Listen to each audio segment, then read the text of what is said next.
तो ये है एंजाइम का पार्ट 2। पिछली वीडियो में हमने एंजाइम के बारे में देखा था, उसकी डेफिनेशन को देखा था, एक्सो एंजाइम, इंडो एंजाइम देखा था और साथ ही साथ इनकी प्रॉपर्टीज़ को भी देखा था। ठीक है, इतनी चीज़ें हमने पिछली वीडियो में क्लियर कर ली थी, जहाँ पे हमने एंजाइम को अच्छे से समझा था और हमने ये जाना था कि एंजाइम का डेफिनेशन क्या है और ये किस तरीके से वर्क करता है।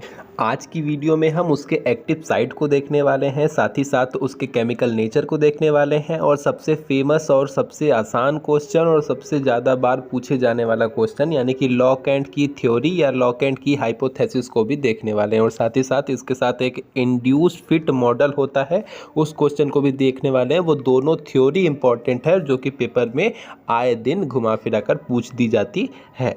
तो आज की वीडियो में हम इन्हीं सब टॉपिक को क्लियर करेंगे। तो आइए स्टार्ट करते हैं। सबसे पहले एक बार एंजाइम को हम आपको दोहरा देते हैं कि एंजाइम होता क्या है। तो देखिए, आपको भी पता है कि जो एंजाइम होता है वो हमारी बॉडी की जो बायोलॉजिकल प्रोसेस होती है, जो हमारे बॉडी के अंदर बायोकेमिकल रिएक्शंस हो रहे होते हैं, उनकी रेट को इंक्रीज कर देता है, यानी कि उनकी अभिक्रिया की दर को बढ़ा देता है ताकि वो जो रिएक्शन हमारी बॉडी के अंदर चल रहा है वो जल्दी से कंप्लीट हो जाए, उसमें कम से कम एनर्जी का लूज हो, मतलब लॉस हो। यानी कि कहने का सेंस ये है कि अगर अभिक्रिया काफ़ी देर तक चलती है तो उसमें अधिक एनर्जी लॉस होती है।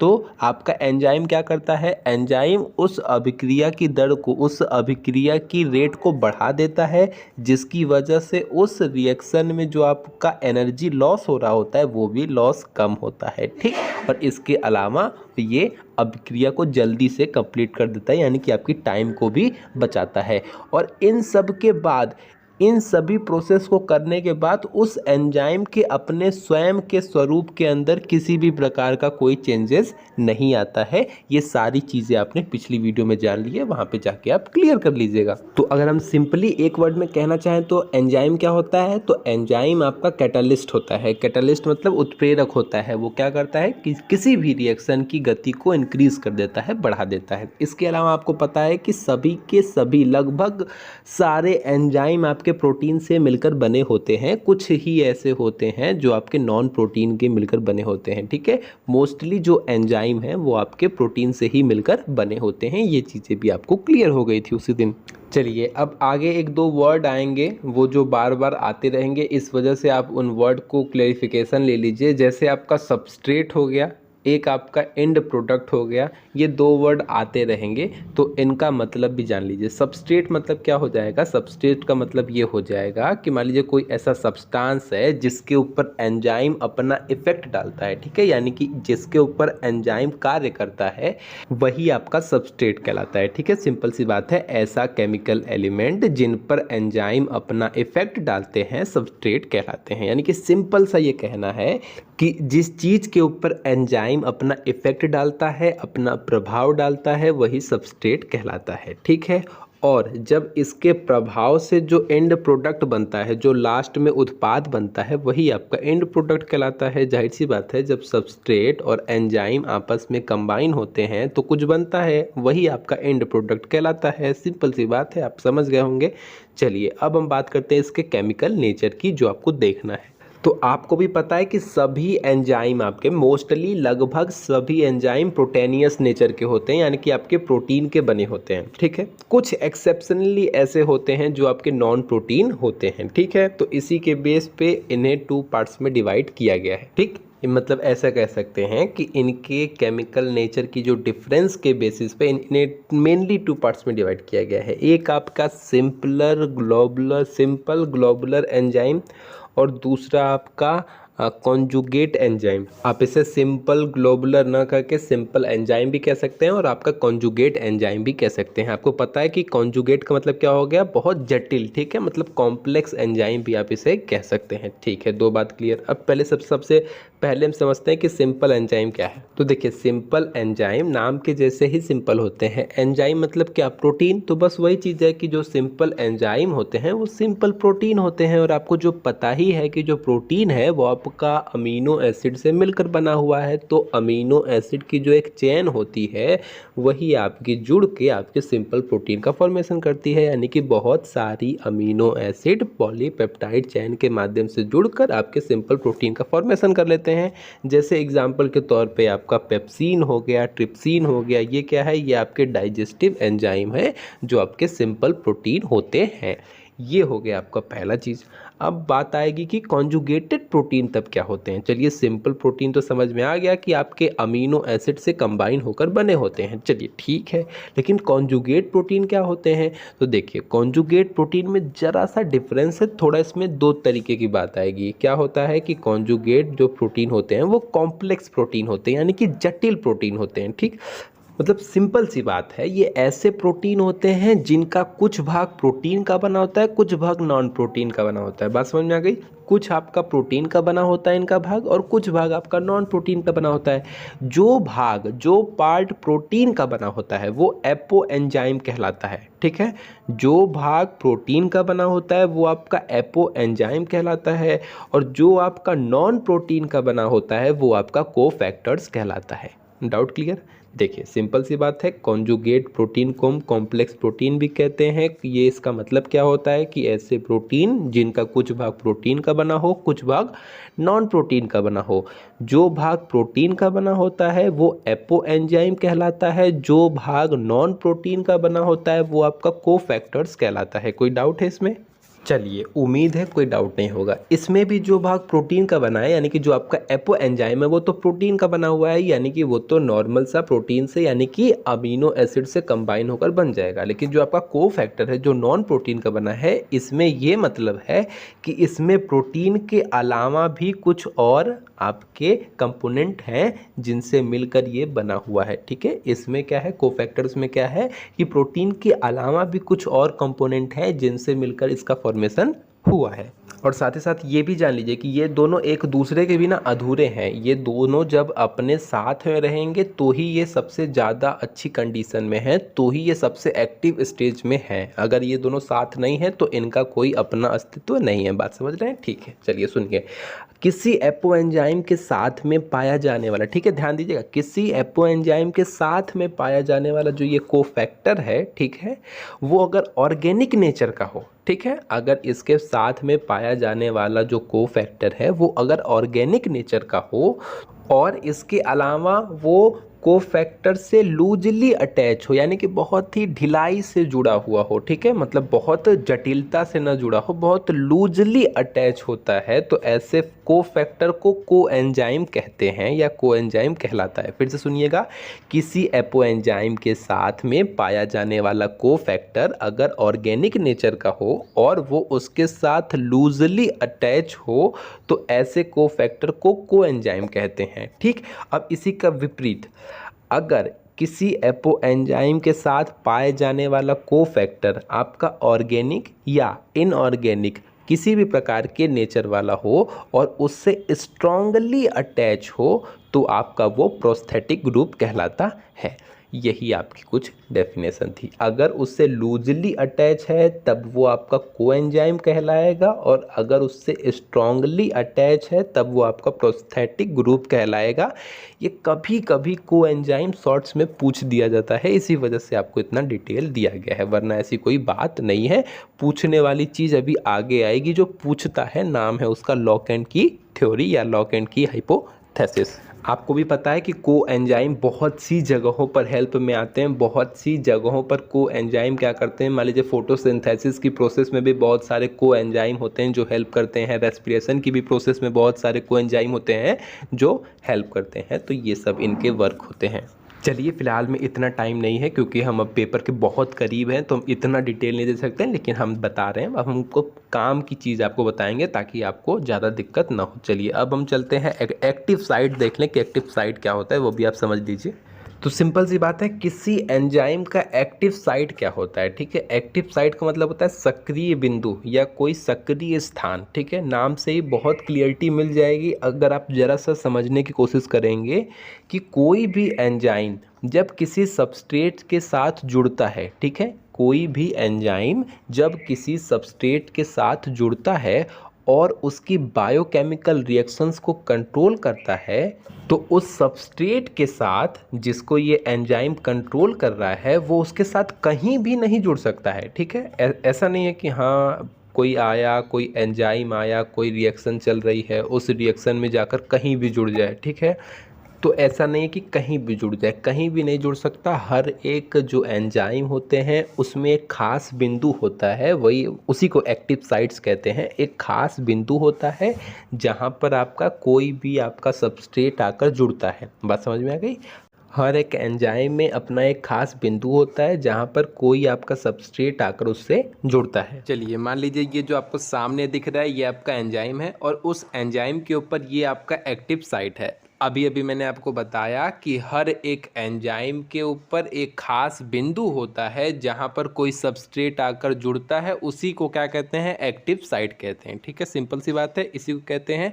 तो ये देख रहे हैं एंजाइम है, इस एंजाइम का ये एक्टिव साइट है और यहाँ पर आकर देख रहे हैं किस तरीके से सबस्ट्रेट आकर बिल्कुल क्लियरली उससे फिक्स हो जा रहा है। यानी बात समझ में आ रही है, बिल्कुल क्लियरली उसमें आकर अरेंज हो जाता है, फिक्स हो जाता है। तो यही चीज़ वो समझाने की कोशिश कर रहा है कि हर एक एंजाइम के अंदर कुछ खास ऐसी जगह होती है, कुछ खास ऐसे एक्टिव साइट होते हैं जहाँ पर कोई सबस्ट्रेट आकर उस एंजाइम से जुड़ता है और फिर अपना जो भी बायोकेमिकल रिएक्शन है उसको कंप्लीट करता है।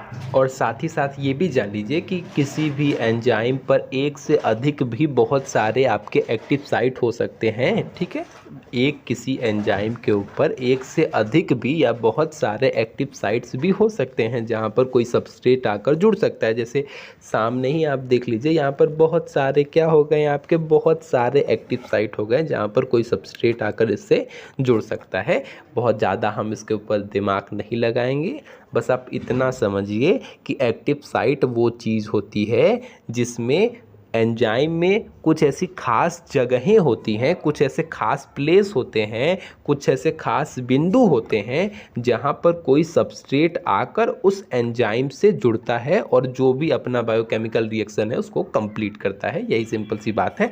अब आप समझ गए होंगे, इससे ज़्यादा मैं इसके ऊपर टाइम नहीं दे सकता, बाद में इसे कभी डिटेल से एक्सप्लेन करूँगा। ठीक है, ठीक है। इसके अलावा आपको ये भी पता होता है कि जो हमारा प्रोटीन होता है उसमें जो अमीनो एसिड जो कंबाइन होता है, जो जुड़ा हुआ होता है, वो ऐसे ही नहीं जुड़ा होता है, वो एक खास सीक्वेंस में जुड़ा होता है। ठीक है, ये सब चीज़ें आपको पहले बता दी गई हैं। चलिए इसके बारे में अब उतना हम डिटेल में बात करेंगे भी नहीं।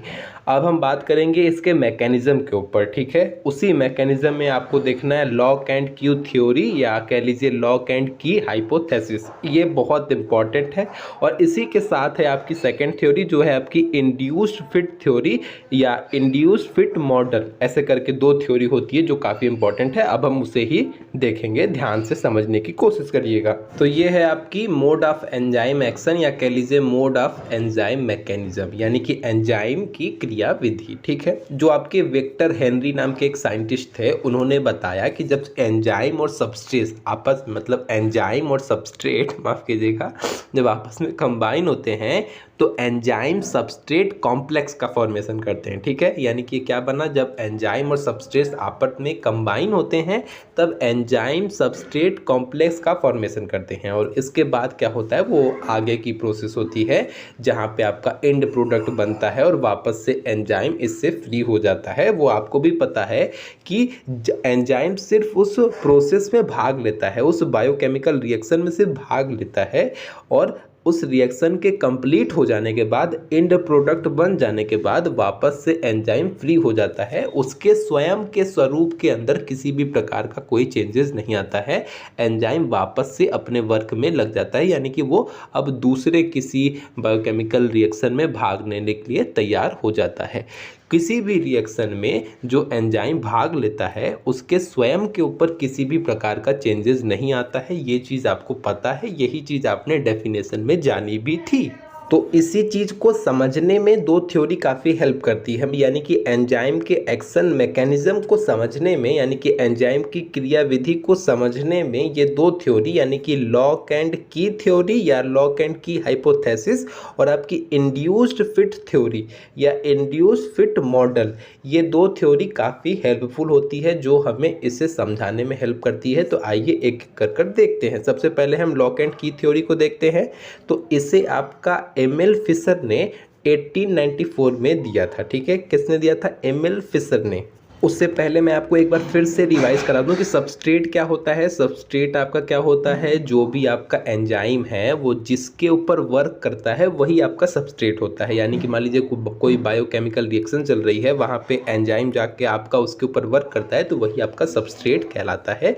ये चीज़ आप अपने डाउट में मतलब अपने माइंड में क्लियर रखिएगा। कहाँ गलती हो रही है यार, ये सब जल्दबाजी का तरीका है, ठीक है, सिर्फ जल्दबाजी के चक्कर में हो रहा है। मैं चाह रहा हूँ कि आपकी चीज़ें कितनी आसानी से कंप्लीट करा सकूँ, लेकिन क्या बताऊँ अब टाइम इतना कम रह गया। लेकिन मैं फिर भी आपको कल तक में इतने इंपॉर्टेंट टॉपिक डाल दूंगा ना कि आपकी काफ़ी चीज़ें क्लियर हो जाएंगी। तो देखिए लॉक एंड थ्योरी का क्या कहना था। लॉक एंड थ्योरी को इमोल फिशर ने दिया था। उन्होंने बताया कि इस थ्योरी के अकॉर्डिंग उनका ये कहना था कि जो एक्टिव साइट होता है और जो सबस्ट्रेट होता है, जो इनका जियोमेट्रिकल शेप होता है और इनका जो कॉन्फ़िगरेशन होता है, यानी कि जो इनकी आकृति होती है और जो उनका विन्यास होता है, वो एक दूसरे का पूरक होता है, एक दूसरे का कॉम्प्लीमेंट्री होता है। यानी कि एक दूसरे से फिक्स होने वाला, एक दूसरे से मैच होने वाला होता है। जैसे एक ऐसे आप एक फिगर के माध्यम से समझिए कि ये जो सामने लॉक एंड की का, इसीलिए लॉक एंड की नाम रखा गया है कि मान लीजिए जैसे आपने देखा होगा कि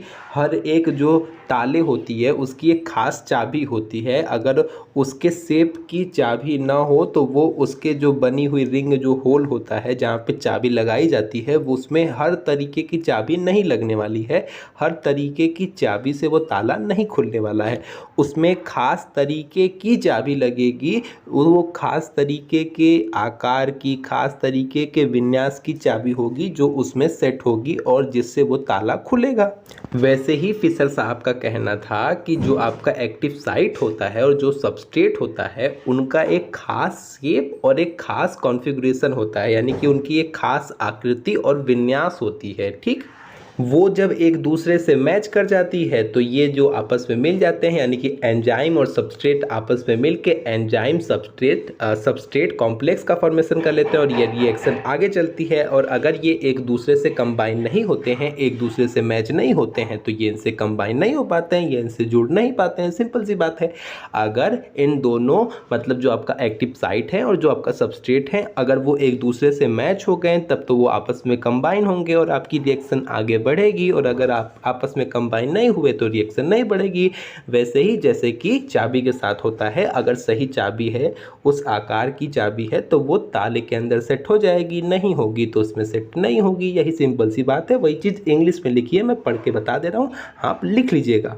देखिए वही चीज़ इंग्लिश में लिखी है जो मैंने अब तक हिंदी में बोली है। Fisher has develop and lock and key theory to describe the mode of action of the enzyme according to this principle, if the right key fit inside the right lock the lock will be opened, otherwise it will not. Likewise, if the right enzyme fit into right substrate, the drug will form, otherwise it won't. ठीक, यानी कि simple सा वही कहना है कि अगर सही की आपके सही ताले में लगेगी तो ही आपका ताला ओपन होगा, वरना नहीं होगा। उसी तरीके से आपका जो एंजाइम है उसमें अगर सही सबस्ट्रेट फिट होगा तो ही आपका जो आपका केमिकल रिएक्शन की आगे की प्रोसेस है वो होगी, जो आपका ड्रग बनना है, जो भी बनना है, जो भी आपका एंड प्रोडक्ट बनना है वो बनेगा, वरना नहीं बनेगा। यही चीज़ आपको समझा रहा हूँ।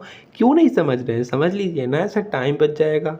तो चलिए एग्जाम्पल के तौर पे आप ऐसे देख लीजिए, ये आपका एंजाइम है, ये आपका सबस्ट्रेट है। ठीक है, आपको पता है कि एंजाइम के ऊपर क्या होते हैं, बहुत सारे, आपको पता ही है कि बहुत सारे एक्टिव साइट हो सकते हैं। एक्टिव साइट क्या होता है, वह बिंदु जहाँ पर कोई सबस्ट्रेट आकर एंजाइम से जुड़ता है। ठीक है, तो ऐसे ही मान लीजिए ये आपका एंजाइम है और ये आपके दो क्या है, आपके माफ़ कीजिएगा, ये दो क्या है, आपके एक्टिव साइट्स हैं। और अब इसी से जाकर ये जो आपका सबस्ट्रेट है वो भी देख रहे हैं, वो भी एक खास आकृति में है, ये दोनों एक दूसरे के पूरक हैं, तो ये आके आपस में कंबाइन हो जाएंगे। इस तरीके से आपका एंजाइम सबस्ट्रेट कॉम्प्लेक्स बन जाएगा और आगे की प्रोसेस होगी।